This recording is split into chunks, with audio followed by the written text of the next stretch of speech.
जय हिंद साथियों, स्वागत है आपका self study classes Vishwamit Jain YouTube channel और दोस्तों ऐप में। दोस्तों बहुत सारे स्टूडेंट को ऐप डाउनलोड नहीं करते बन रहा है या फिर कर भी लिया है तो कोर्स भी नहीं देख पा रहे हैं। तो मैं आज उनको बता दूं कि ये जो सेल्फ स्टडी क्लासेस इस प्रकार से जब आप प्ले स्टोर से करते हैं तो ये आपका वेल जो है आइकन उसमें लगा हुआ है ना। तो इस प्रकार से सेल्फ स्टडी क्लासेस आपको सर्च करना है और ऐसे आइकन में आपको ऐप मिलने वाला है। ठीक है, तो दोस्तों हम देखें कि प्ले स्टोर में आपको इस प्रकार से दिखेगा ये सेल्फ स्टडी क्लासेस। ठीक है, ये प्ले स्टोर में आपको सेल्फ स्टडी क्लासेस का ऐप दिखने वाला है। ठीक है, ये इमेज उसमें डली है, ये आइकन, ये लोगो उसमें डला है। ठीक है, अब दोस्तों इसको इंस्टॉल करना है, यहां से आप इंस्टॉल करेंगे। ठीक है, अब इंस्टॉल करेंगे तो वहां पर आपको नंबर मांगेगा, जीमेल नंबर मांगेगा, तो आपको ओटीपी आएगा, तो आप रजिस्टर करके आगे बढ़ेंगे। जय हिंद साथियों, स्वागत है आपका सेल्फ स्टडी क्लासेस ऐप में और दोस्तों यूट्यूब चैनल में। दोस्तों अगर अभी तक आपने सेल्फ स्टडी क्लासेस का ऐप डाउनलोड नहीं किया तो आज ही सेल्फ स्टडी क्लासेस का ऐप जरूर डाउनलोड करें। ठीक है, हिंदी साहित्य का संपूर्ण कोर्स लॉन्च किया गया दोस्तों सेल्फ स्टडी क्लासेस ऐप में। आप मास्टर कैडर एग्जाम की तैयारी कर रहे हैं, टीजीटी, पीजीटी, जूनियर टेट या हिंदी साहित्य से संबंधित किसी भी एग्जाम की तैयारी कर रहे हैं तो सेल्फ स्टडी क्लासेस ऐप आपके लिए दोस्तों बहुत ही बढ़िया ट्रिकी कोर्स लॉन्च किया गया है। विस्तृत अध्ययन जहां पर आपको टॉपिक वाइज टेस्ट और लाइव क्लासेस सारी चीज, डाउट सॉल्यूशन सब कुछ मिलता है, तो जरूर डाउनलोड करें। और दोस्तों आज हम डाउट से जो क्लियर की क्लास लेकर आते हैं, इसी प्रकार से आज हमारी ये 6वीं क्लास है, इसको हम देखते हैं। आपसे पूछा जाता है ढोला मारूरा दोहा के रचनाकार कौन है। ढोला मारूरा दोहा के रचनाकार कौन है। अब दोस्तों ये डाउट्स नंबर 1, यहां पर आपकी दो चीजें मिलती हैं, एक तो कल्लोल कवि और दूसरा कौशललाभ। ठीक है, अब दोस्तों क्वेश्चन में आपसे जब पूछा जाता है तो एक ही आता है, या तो कौशललाभ विकल्प में देगा या कल्लोल कवि देगा। ऐसा क्यों? ऐसा इसलिए है कि सबसे पहले जो मूल रचना थी ढोला मारूरा दोहा वो कल्लोल कवि की थी, लेकिन दोस्तों बाद में कौशललाभ ने इसमें और भी दोस्तों छंद जोड़े, है ना, कुछ पद और जोड़ दिए इस ढोला मारूरा दोहा में, तो ढोला मारूरा दोहा के रचनाकार कौशललाभ को माना जाने लगा। लेकिन क्वेश्चन पूछा जाता है तो अपन को उत्तर कैसे लगाना? विकल्प अनुसार, क्योंकि ढोला मारूरा दोहा के रचनाकार कल्लोल कवि भी सही है और कौशललाभ भी सही है। विकल्प अनुसार अपन को उत्तर कल्लोल कवि और कौशललाभ लगाना, दोनों एक साथ विकल्प में कभी नहीं आएगा। ठीक है, तो ये डाउट्स नंबर 1 आपका क्लियर। दूसरा क्वेश्चन है दोस्तों, आप यहां पर कलम का जादूगर किसे कहा जाता है, यहां से क्वेश्चन आते हैं और दोस्तों कंफ्यूजन यहां से होता है भयंकर, है ना। अगर ये ऐसे क्वेश्चन आपका आएगा कलम का जादूगर तो आपको याद रख लेना राम वृक्ष बेनीपुरी, ऐसे याद कर लेना, बोले वृक्ष की कलम का जादू, वृक्ष की कलम का जादू, वृक्ष की कलम का जादू, तो कलम का जादूगर अगर आए तो राम वृक्ष बेनीपुरी। लेकिन अगर आपसे पूछा जाए कि कलम का जादूगर तो राम वृक्ष बेनीपुरी, कलम का सिपाही तो लगाना प्रेमचंद, कलम का मजदूर किसे कहा जाता है तो प्रेमचंद, भाषा का जादूगर शिव पूजन सहाय को कहा जाता है, और दोस्तों शब्दों का जादूगर कमलेश्वर, शब्दों का जादूगर कमलेश्वर, और बिंब का जादूगर कहा जाता है केदारनाथ सिंह को। तो डाउट्स क्लियर, कलम का जादूगर राम वृक्ष बेनीपुरी, कलम का सिपाही प्रेमचंद को कहा जाता है। ये जीवनी अलग है दोस्तों, एक कलम का सिपाही जीवनी लिखी थी किसने? अमृत राय ने। कलम का मजदूर जीवनी लिखी थी किसने? मदन गोपाल ने। लेकिन अगर कहा जाता है, ये आपसे पूछा जाए कि कलम का सिपाही किसे कहा जाता है तो आप बताओगे प्रेमचंद को। कलम का मजदूर किसे कहा जाता है तो प्रेमचंद को। भाषा का जादूगर किसे कहा जाता तो शिव पूजन सहाय, शब्दों का जादूगर किसे कहा जाता तो कमलेश्वर, बिंब का जादूगर केदारनाथ सिंह। ठीक है, तो इनको दोस्तों अपन को पढ़ना है, इनको याद करना है। ठीक है, और कलम का जादूगर पूछा गया था तो उत्तर होगा राम वृक्ष बेनीपुरी। क्वेश्चन कैसे भी आपसे पूछ लिया जाए आपको तैयार रहना है। ठीक है, अगला डाउट्स दोस्तों अपना है कवि सम्राट किसे कहा जाता है। दो क्वेश्चन यहां से बनते हैं, कौन कौन से? एक तो आपसे पूछा जाता है उपन्यास सम्राट किसे कहा जाता है, दूसरा क्वेश्चन आपसे पूछा जाता है कवि सम्राट किसे कहा जाता। तो दोनों में डाउट्स होता है कभी कभी। तो उपन्यास सम्राट अगर आपसे पूछा जाए तो आपको लगाना है प्रेमचंद, और अगर कवि सम्राट आपसे पूछा जाए तो आपको लगाना हरिऔध। हरिऔध ने दोस्तों नागरिक प्रचारिणी सभा में निःशुल्क सेवाएं दी थी, इसलिए वहां से इनको कवि सम्राट की उपाधि मिली थी। तो कवि सम्राट हरिऔध और उपन्यास सम्राट प्रेमचंद। बोले हरि चाहे तो कवि को सम्राट बना दें, हरि चाहे तो कवि को सम्राट बना दें, तो हरि से हरिऔध और कवि सम्राट हरिऔध, है ना, उपन्यास सम्राट प्रेमचंद। Doubts clear? अगला देखो, यहां पर आते छायावाद का प्रवर्तक किसे माना जाता है। यहां भी बहुत सारे लोगों को डाउट्स है। कैसे? सबसे पहले तो क्वेश्चन नॉर्मल पूछा जाता है। कुछ लोगों की मन में धारणा है उत्तर मुकुटधर पांडे। यहां पर मुकुटधर पांडे नहीं होगा। अगर क्वेश्चन ऐसा आता है कि छायावाद का प्रवर्तक किसे माना जाता है, तो आपका राइट आंसर हो जाएगा जयशंकर प्रसाद। अगर आपसे पूछा जाता है कि रामचंद्र शुक्ल ने छायावाद का प्रवर्तक किसे माना, तब आपका 100% उत्तर होगा मुकुटधर पांडे। अगर आपसे क्वेश्चन पूछा जाता है कि नंद दुलारी वाजपेयी ने छायावाद का प्रवर्तक किसे माना, तब आपका 100% उत्तर होगा पंत को। लेकिन नॉर्मल क्वेश्चन अगर पूछा जाता कि छायावाद का प्रवर्तक किसे माना जाता, तब आपका उत्तर होगा जयशंकर प्रसाद। ठीक है। और अगर आपसे पूछा जाता है कि ईला चंद्र जोशी ने छायावाद का प्रवर्तक किसे माना, तब आपका उत्तर भी होगा क्या? जयशंकर प्रसाद। तो यहां पर 4 विकल्प, 4 प्रश्न आपके बन जाते। रामचंद्र शुक्ल ने किसे माना? मुकुटधर पांडे। नंद दुलारी वाजपेयी ने किसे माना? पंत को। ईला चंद्र जोशी ने किसे माना? जयशंकर प्रसाद को। और नॉर्मल अगर पूछा जाता है तो जयशंकर प्रसाद। Doubts clear? बहुत बढ़िया, लाइक जरूर कर देना दोस्तों। यहां पर देखो, राग गोविंद किसकी रचना है, या राग गोविंद की रचनाकार कौन है, ऐसा क्वेश्चन आपसे आता है। तो आप दोस्तों कंफ्यूज होते किसमें? एक रचना है गीत गोविंद, और एक रचना है राग गोविंद, और एक रचना है गीत गोविंद की टीका, है ना। तो इसको आप देखो, समझो। राग गोविंद, बोले राग किया गोविंद से किसने? राग किया गोविंद से किसने? मीराबाई ने। तो राग गोविंद की रचनाकार मीराबाई होंगे कि जयदेव? बोले सर नहीं, राग तो मीराबाई ने किया गोविंद से, इसलिए राग गोविंद मीराबाई, है ना। बोले गीत गोविंद के गाए किसने? जयदेव ने, है ना। गीत गोविंद के गाए जयदेव ने, तो गीत गोविंद के रचनाकार जयदेव, राग गोविंद की रचनाकार मीराबाई। ठीक है। अब दोस्तों आपसे पूछा जाता है एक क्वेश्चन और, गीत गोविंद की टीका, गीत गोविंद की टीका, तो गीत गोविंद की टीका किसकी रचना है? तो ये गीत गोविंद की टीका मीराबाई की है। गीत गोविंद की टीका मीराबाई, गीत गोविंद जयदेव, और राग किया गोविंद से मीराबाई ने, तो मीराबाई। Clear doubts? लाइक जरूर कर देना दोस्तों। ठीक है। सरस्वती पत्रिका के संस्थापक कौन थे? अब दोस्तों यहां क्या डाउट्स होता है वो देखो। सबसे पहले तो यहां एक तो होता है संस्थापक और संपादक। संपादक में, इस संस्थापक और संपादक में डाउट्स होता आपके अंदर कि आपने पढ़ा था कि सरस्वती पत्रिका के संपादक आपने अधिकांश महावीर प्रसाद द्विवेदी को पढ़ा, लेकिन आज ये डाउट्स आपका क्लियर होने वाला है दोस्तों। अगर ऐसा क्वेश्चन आए कि सरस्वती पत्रिका के संस्थापक कौन है, संस्थापक कौन है, तब आपका उत्तर हो जाएगा क्या? चिंतामणि घोष। संस्थापक अगर पूछा जाएगा तो चिंतामणि घोष। अगर आपसे पूछा जाए कि सरस्वती पत्रिका के प्रथम संपादक कौन थे, तो प्रथम संपादक में आपका उत्तर हो जाएगा श्याम सुंदर दास। ये प्रथम संपादक थे। क्या थे? संपादक। और फिर अगर आपसे पूछा जाए कि दोस्तों सरस्वती पत्रिका के जो संपादक थे वो कौन थे, अगर ये ऑप्शन में आपके नहीं आ रहा है और महावीर प्रसाद द्विवेदी आपका दिया है, तो आप महावीर प्रसाद द्विवेदी लगाओगे। ठीक है। लेकिन ऐसा क्वेश्चन आता है कि महावीर प्रसाद द्विवेदी सरस्वती पत्रिका के संपादक कब बने, तो कब बने? 1903 में ये बने थे, है ना। प्रथम संपादक कौन थे? श्याम सुंदर दास। स्थापना किसने की थी या संस्थापक कौन थे? तो चिंतामणि घोष। एक और क्वेश्चन, सबसे पहले सरस्वती पत्रिका कहां से प्रकाशित हुई थी? तो सबसे पहले दोस्तों एक काशी से प्रकाशित हुई थी। याद रख लेना, आपके ऑप्शन में प्रयाग आएगा, है ना, लेकिन ये सबसे पहले काशी में और फिर उसके बाद प्रयाग से। ठीक है। तो ये भी आपको याद रख लेना। तो सरस्वती पत्रिका के संस्थापक कौन थे? चिंतामणि घोष। डाउट्स नंबर 1 आपका क्लियर, है ना। अब दोस्तों यहां पर आप बात करते हैं कि प्रेम और रोमांस का कवि किसे कहा जाता है। डाउट्स नंबर 2, यहां पर कैसे? एक क्वेश्चन आपका पूछा जाता है छई रोमांस का कवि किसे कहा जाता है।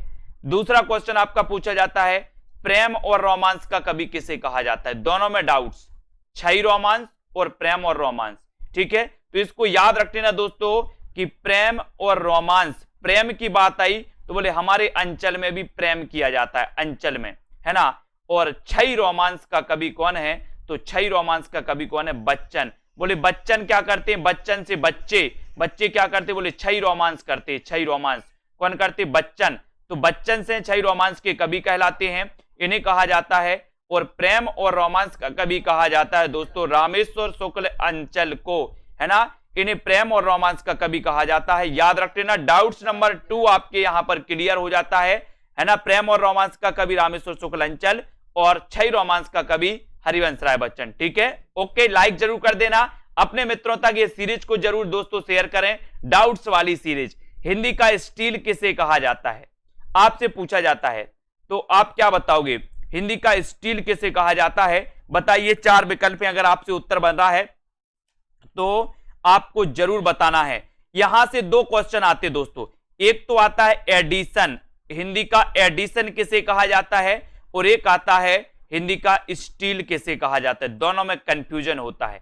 तो आपको कैसे याद रखना, हिंदी का स्टील, बोले सर हम स्टील के क्या लगवाएंगे, बाल लगवाएंगे, अपने जो बाल होते हैं ना, बाल स्टील के लगवाएंगे, काहे के, स्टील के। तो अब आपसे कभी भी पूछा जाएगा कि हिंदी के स्टील किसे कहा जाता, तो स्टील से आपको याद आ जाएगा कि हम स्टील के बाल लगवाएंगे, तो बाल कृष्ण भट्ट को हिंदी का स्टील कहा जाता है। हिंदी का माउंटेन भी इन्हें कहा जाता है दोस्तों, बालकृष्ण भट्ट को, ठीक है। अब फिर आएगा आपका हिंदी का एडिशन किसे कहा जाता है, तो एडिशन कहा जाता है किसे, प्रताप नारायण मिश्र को। यहां पर आया सन, और सन का बोले सर बहुत प्रताप होता है, एक सन माने सूर्य, एक सन माने पुत्र, दोनों ही का प्रताप होता है, सूर्य का भी होता है और पुत्र का भी बहुत प्रताप होता है ना।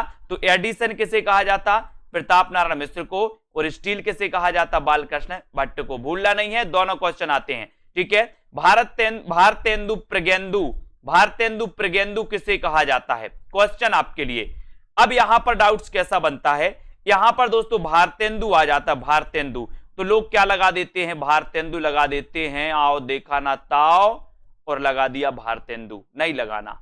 भारतेंदु प्रगेंदु कहा जाता है दोस्तों नाथूराम शर्मा शंकर को, है ना। ये डाउट्स आपको दूर करना है, भारतेंदु प्रगेंदु कहा जाता है किसे, नाथूराम शर्मा शंकर को। ये कुछ लोग लगा देते हैं भारतेंदु, जिन्होंने नहीं पढ़ा, अब आपने पढ़ दिया तो लगाना नहीं है। भारतेंदु प्रगेंदु की जो उपाधि है वो नाथूराम शर्मा शंकर की है ना। अगला डाउट्स देख लेते हैं, अगला डाउट है दोस्तों 20वीं सदी का बाणभट्ट किसे कहा जाता है, 20वीं सदी का बाणभट्ट। तो ये तो नॉर्मल क्वेश्चन है, सभी से बनेगा, 20वीं सदी का बाणभट्ट किसे कहा जाता है, तो आपको पता है दोस्तों वो किसे कहा जाता है, हजारी प्रसाद द्विवेदी को। नॉर्मल क्वेश्चन रखा गया आपके लिए, ठीक है। तो 20वीं सदी का बाणभट्ट आपसे पूछा जाएगा तो हजारी प्रसाद द्विवेदी। आपको पता है दोस्तों हजारी प्रसाद द्विवेदी की हिंदी साहित्य का आदिकाल, हिंदी साहित्य का उद्भव और विकास, है ना, हिंदी साहित्य की भूमिका, इन्होंने 3 बहुत ही श्रेष्ठ ग्रंथ लिखे। कबीर नामक दोस्तों इन्होंने ग्रंथ भी लिखा, एक रचना की इन्होंने कबीर नामक, है ना। ये सारी की सारी चीजें आपको याद करनी है और इसी प्रकार से बने रहना डाउट्स वाली क्लास में। तो श्रृंगार काल किसने कहा, अब यहां से 2 क्वेश्चन पूछे जाते दोस्तों, कंफ्यूज होते लोग कि श्रृंगार काल मिश्र बंधु ने कहा या दोस्तों विश्वनाथ ने कहा, है ना, विश्वनाथ प्रसाद ने कहा। यहां पर आपको कंफ्यूजन होता है, ये विश्वनाथ, ठीक है। तो आपका यहां पर दोस्तों याद रख लेना है कि रीति काल को जो श्रृंगार काल कहा वो किसने कहा, विश्वनाथ प्रसाद ने। यानी कि ये नंबर जो है वो बिल्कुल सही है, क्योंकि श्रृंगार तो विश्व के लोग करते हैं, विश्व के लोग करते हैं, तो विश्वनाथ प्रसाद क्या बोलेंगे, रीति काल को श्रृंगार काल कहेंगे, है ना। फिर आपसे एक क्वेश्चन और आता है कि रीति काल को अलंकृत काल किसने कहा, तो यहां पर डाउट्स आपका रहता है और क्वेश्चन पूछा भी जाता है। तो अलंकृत काल किसने कहा, मिश्र बंधुओं ने, अलंकृत काल कहा है मिश्र बंधुओं ने, और दोस्तों श्रृंगार काल कहा है विश्वनाथ प्रसाद ने, ठीक है। तो डाउट्स आपका क्लियर हो गया। अब दोस्तों बात करते हैं अगले प्रश्न की, रीति काल का प्रवर्तक किसे माना जाता है, एक नॉर्मल क्वेश्चन आपसे पूछा जाता है, तो आप कंफ्यूज होते क्योंकि आपको पता है रीति काल का प्रवर्तक रामचंद्र शुक्ल ने किसे माना, चिंतामणि को। श्याम सुंदर दास ने किसे माना, केशव दास को। डॉक्टर नगेंद्र ने किसे माना, केशव दास को, है ना। और कालक्रम की दृष्टि से अगर देखें तो कौन होंगे, कृपाराम, ठीक है। तो आपसे देखो कितने प्रकार से क्वेश्चन पूछे जाएंगे। सबसे पहले क्वेश्चन पूछा जाएगा रीति काल का प्रवर्तक किसे माना जाता, तो आपको उत्तर लगा देना है केशवदास। ठीक है, फिर आपसे पूछा जाएगा डॉक्टर नगिन ने रीतिकाल का प्रवर्तक किसे माना, उत्तर लगा देना केशवदास। फिर आपसे पूछा जाएगा श्याम सुंदर दास ने रीतिकाल का प्रवर्तक किसे माना, तो उत्तर लगा देना केशवदास। लेकिन आपसे पूछा जाएगा कि रामचंद्र शुक्ल ने रीतिकाल का प्रवर्तक किसे माना, तो आपका उत्तर हो जाएगा क्या, चिंतामणि। आपका उत्तर चेंज हो जाएगा, चिंतामणि सही होगा। लेकिन अगर आपसे पूछा जाएगा कि कालक्रम की दृष्टि से रीतिकाल के प्रवर्तक कौन माने जाते हैं, तो उत्तर हो जाएगा कौन दोस्तों, कृपाराम। कृपाराम। ठीक है, तो यहां पर आपके 3-4 प्रश्न रहते हैं जिसमें आप हमेशा दोस्तों क्या कंफ्यूज होते रहते हैं। Clear doubts. अगला क्वेश्चन, अगला क्वेश्चन है दोस्तों, हिंदी साहित्य का प्रथम बड़ा महाकाव्य कौन सा है, कौन सा है, ये क्वेश्चन आता है, तो आप कंफ्यूज नहीं होना। प्रथम जो बड़ा महाकाव्य है वो बड़ा महाकाव्य है दोस्तों पद्मावत। आपसे क्वेश्चन आता है कि हिंदी का प्रथम महाकाव्य कौन सा है, उत्तर होता है पृथ्वीराज रासो। लेकिन आपसे क्वेश्चन आता है कि हिंदी का प्रथम प्रमाणिक महाकाव्य कौन सा है, तो पद्मावत। हिंदी का प्रथम बड़ा महाकाव्य कौन सा है, तो पद्मावत, है ना। खड़ी बोली का प्रथम महाकाव्य कौन सा है, तो प्रिय प्रवास, है ना। ये भी आपको याद रख लेना। तो यहां से याद रख लेना दोस्तों, हिंदी का प्रथम महाकाव्य पृथ्वीराज रासो, रचनाकार चंद्रवरदाई। हिंदी का प्रथम प्रमाणिक महाकाव्य पद्मावत, रचनाकार जायसी, है ना। हिंदी खड़ी बोली का प्रथम महाकाव्य प्रिय प्रवास, रचनाकार हरिऔध। हरिऔध। ठीक है, ये भी आपको याद रख लेना। यहां से आपके जो क्वेश्चन है वो क्या हो जाती है, क्लियर। ये डाउट्स वाले प्रश्न आपसे पूछे जाते हैं। अगला क्वेश्चन, अनित्य किसकी रचना है, अनित्य रचना बताना है दोस्तों। तो यहां पर आपको बताना है कि अनित्य के रचनाकार कौन है। तो यहां पर दो लोगों की रचना है दोस्तों अनित्य, है ना। तो एक तो बदी उज्जमा की और एक मृदुला गर्ग की। तो यहां पर आपको याद रख लेना कि जो बदी उज्जमा है इनकी अनित्य क्या है, कहानी। इनकी अनित्य क्या है, कहानी। जबकि मृदुला गर्ग का ये क्या है, उपन्यास है। तो अगर आपसे नॉर्मल क्वेश्चन पूछा जाए कि अनित्य किसकी रचना है, तो दो में से आपको कोई एक विकल्प मिलेगा। आपसे पूछा जाए अनित्य कहानी के रचनाकार कौन है, तो आपका उत्तर हो जाएगा बदी उज्जमा। अनित्य अनित्य उपन्यास की रचनाकार कौन है, तो आपका उत्तर हो जाएगा मृदुला गर्ग। ठीक है, ये आपको याद रख लेना। बदी उज्जमा की अनित्य कहानी है, मृदुला गर्ग की अनित्य ये क्या है, उपन्यास है। ठीक है, अगला क्वेश्चन देख लेते हैं दोस्तों, पीली आंधी उपन्यास किसका है। अगर इस प्रकार से क्वेश्चन आपका आता है पीली आंधी उपन्यास, तो मैंने कई बार आपको बताया, बोले सर जब सरसों फूलता है खेतों में, खेतन में जब सरसों फूलता है तो ऐसा लगता है मानो पीली आंधी आ गई हो। कहां पे, खेतन में। खेतन में तो खेतान, पीली आंधी कहां आती, बोले सर खेतन में। तो पीली आंधी उपन्यास किसका होगा, खेतन का, प्रभा खेतान का। लेकिन एक क्वेश्चन और आता है दोस्तों, काली आंधी। काली आंधी किसका उपन्यास है, तो काली आंधी कमलेश्वर। का से काली और का से कमलेश्वर। याद रख लेना, कंफ्यूज नहीं होना। पीली आंधी और काली आंधी, पीली आंधी कहां आएगी, खेतन में तो खेतान, और काली आंधी का से काली आंधी, का से कमलेश्वर। ठीक है, तो काली आंधी उपन्यास किसका है, कमलेश्वर को। ठीक है, तो ये तो थे दोस्तों आपके डाउट्स वाले प्रश्न। ऐसे अनेकों वीडियो आएंगे। किसकी रचना है, 4 विकल्प है, महादेवी वर्मा की, दिनकर, प्रतिभा अग्रवाल या फिर अलका सरावगी। अब ऐसा अगर क्वेश्चन आता है तो कई लोग कंफ्यूज होते, कैसे कंफ्यूज होते हैं। डाउट्स नंबर 1, रश्मि और रश्मि रथी, है ना। तो रश्मि तो यहां पूछा गया, तो यहां तो उत्तर आपका महादेवी वर्मा हो जाएगा। लेकिन यहां पर रश्मि रथी पूछा जाता तो उत्तर दिनकर होता। याद रख लेना, कई लोग कंफ्यूज होते रश्मि और रश्मि रथी में। तो रश्मि महादेवी वर्मा जी की रचना है और ये महादेवी वर्मा जी की बौद्ध धर्म से प्रभावित रचना है। कई बार ऐसा भी पूछा जाता है कि महादेवी वर्मा की कौन सी रचना बौद्ध धर्म से प्रभावित है, तो ये रश्मि रचना है महादेवी जी की। ठीक है, बाकी रश्मि रथी किसकी रचना है, दिनकर की। डाउट्स नंबर 1 क्लियर है ना। अब बात करते हैं दोस्तों डाउट्स नंबर 2 की, पिता कहानी के लेखक कौन है। दोस्तों ये 3 लेखकों के द्वारा एक कहानी लिखी गई, जिनमें देखें अपन ज्ञान रंजन की भी पिता कहानी है, महीप सिंह की भी पिता कहानी है, और धीरेन्द्र अस्थाना की भी दोस्तों पिता कहानी है। तो आपको याद रख लेना, बोले पिता ज्ञान देते हैं तो ज्ञान रंजन, है ना। महीप रहते या समीप रहते हैं, ऐसे कर लेना, महीप या समीप रहते हैं पिता, तो महीप सिंह की भी दोस्तों क्या है ना, ये पिता कहानी है। धीरेन्द्र अस्थाना, और दोस्तों धीरे धीरे पिता हमारा क्या करते हैं, ज्ञान बढ़ाते हैं, है ना, हमारा पालन पोषण करते हैं। तो धीरेन्द्र अस्थाना की भी पिता कहानी, तीनों की है, कंफ्यूज नहीं होना कभी, कहानी है और है ना। ज्ञान रंजन जी की पिता कहानी, महीप सिंह की पिता कहानी है, और धीरेन्द्र अस्थाना की भी पिता कहानी है। ठीक है, तो अब आपसे पूछा जाएगा पिता कहानी के लेखक कौन है, तो इन तीन में से एक विकल्प आपके सामने आएगा, उसमें उत्तर आपको टिक करना होगा। ठीक है, डाउट्स नंबर 2 आपका क्लियर। बढ़ते हैं दोस्तों अगले क्वेश्चन की ओर। वसीयत नाटक के लेखक कौन है, वसीयत नाटक।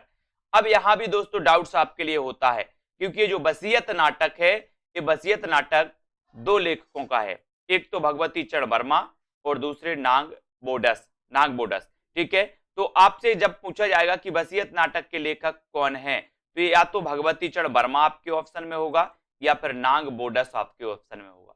ठीक है, दोनों ऑप्शन में नहीं आएगा। आपको याद रख लेना कि वसीयत नाटक के लेखक कौन है, भगवती चरण वर्मा और नाग बोडस। बोले नाग की वसीयत भगवती को सौंप दी, नाग की वसीयत किसको सौंप दी, भगवती को। तो नाग बोडस और भगवती चरण वर्मा दोनों का नाटक है वसीयत। ठीक है, तो डाउट्स नंबर 3 क्लियर है ना। अगला क्वेश्चन है दोस्तों, अगला जो अपना डाउट्स है, तीसरा हाथी नाटक के लेखक कौन है। एक क्वेश्चन पूछा जाता है अंधों का हाथी और दूसरा क्वेश्चन पूछा जाता है तीसरा हाथी, दोनों में कंफ्यूजन होता है, तीसरा हाथी और अंधों का हाथी। ठीक है, तो यहां से याद रख लेना तीसरा हाथी ये दोस्तों किसका है, रमेश बख्शी का, ये रमेश बख्शी का नाटक है, जबकि अंधों का हाथी जो नाटक है वो शरद जोशी का है। अब याद रख लेना, बोले अंधों का हाथी जोश में आ गया, अंधों का हाथी काय में आ गया, जोश में आ गया, है ना। और तीसरा हाथी है, बोले रमेश बख्शी का ये तीसरा हाथी है ना। एक हाथी, दो हाथी, तीसरा हाथी, तो रमेश बख्शी का तीसरा हाथी है। ठीक है, शरद जोशी अंधों का हाथी। ठीक है, तो क्लियर। डाउट्स नंबर आपसे पूछा जाएगा तीसरा हाथी के रचनाकार कौन है, तो आप उत्तर लगा देना रमेश बख्शी। आपसे पूछा जाएगा अंधों का हाथी की रचनाकार कौन है, तो आप उत्तर लगाना शरद जोशी। ठीक है, बात कर लेते हैं दोस्तों, और एक और है दोस्तों पागल हाथी। पागल हाथी एक लघु कथा है प्रेमचंद जी की, पागल हाथी। ठीक है, तो पागल हाथी को भी आपको याद रख लेना। अब एक क्वेश्चन और पूछा जाता है दोस्तों, डाउट्स नंबर 5, अभिमान मेरु किसे कहा जाता है, कई बार पूछा गया। अब दोस्तों यहां पर एक तो मेरु आ गया, मेरु, तो बहुत सारे लोग क्या लगा देते हैं, मेरु तुंग लगा देते हैं, लेकिन ऐसा नहीं करना। अभिमान मेरु, पुष्पदंत ने स्वयं को अभिमान मेरु कहा था, है ना, पुष्पदंत ने स्वयं को क्या कहा था, अभिमान मेरु कहा था। तो अभिमान मेरु कहा जाता है पुष्पदंत को, है ना। अपभ्रंश का भवभूति कहा जाता है पुष्पदंत को, याद रख लेना।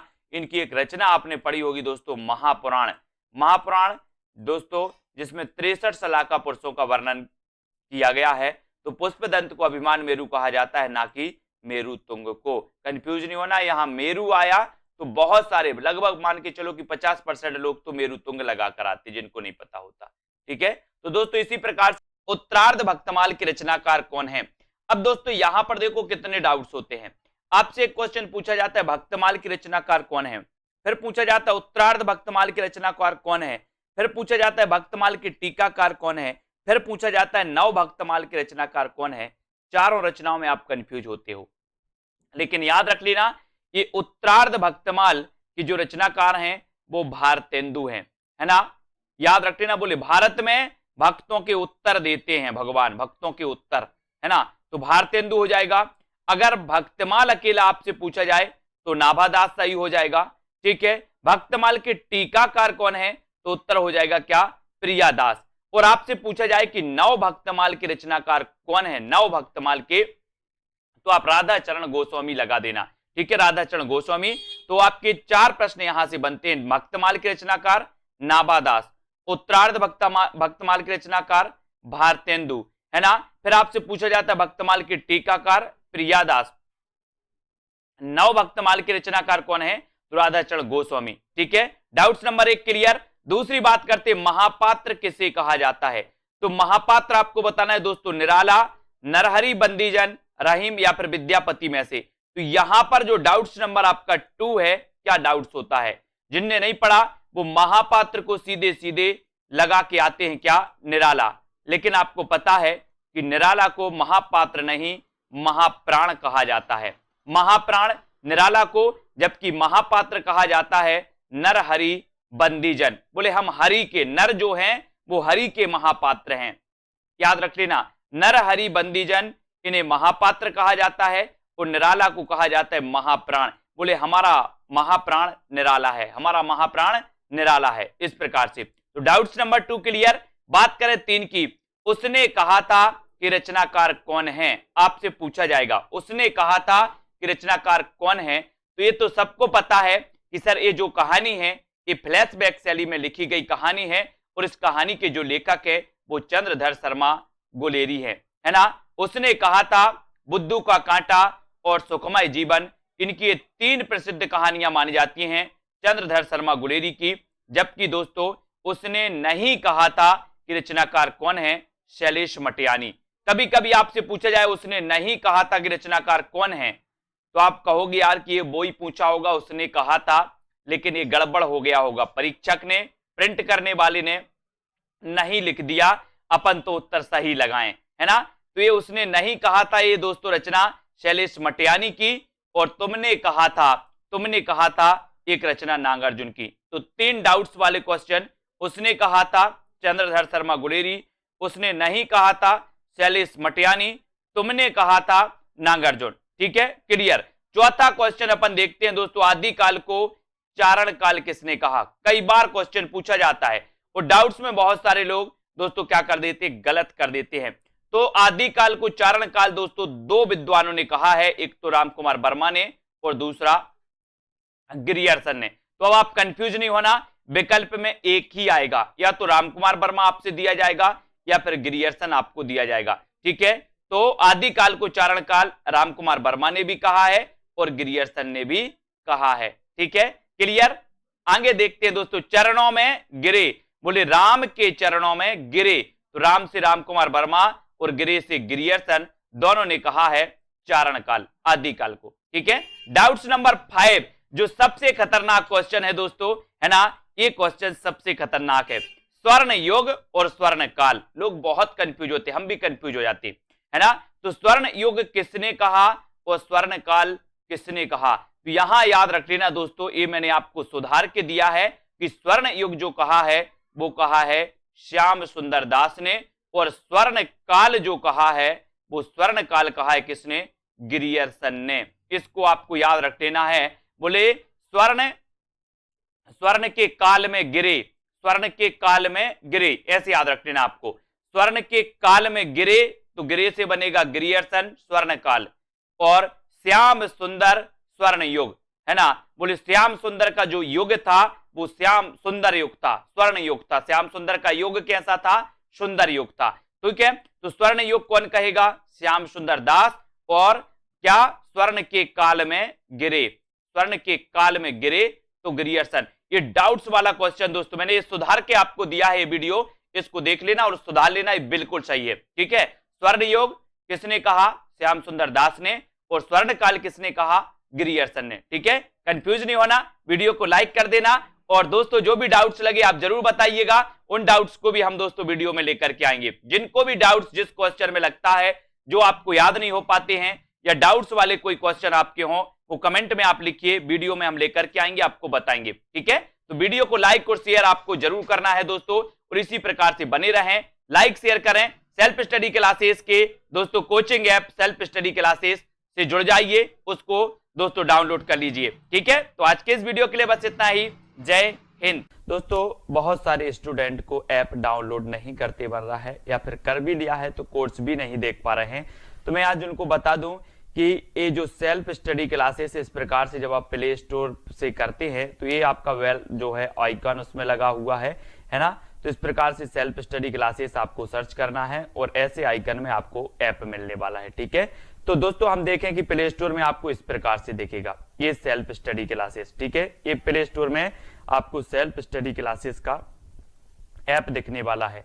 ठीक है, ये इमेज उसमें डली है, ये आइकन, ये लोगो उसमें डला है। ठीक है, अब दोस्तों इसको इंस्टॉल करना है, यहां से आप इंस्टॉल करेंगे।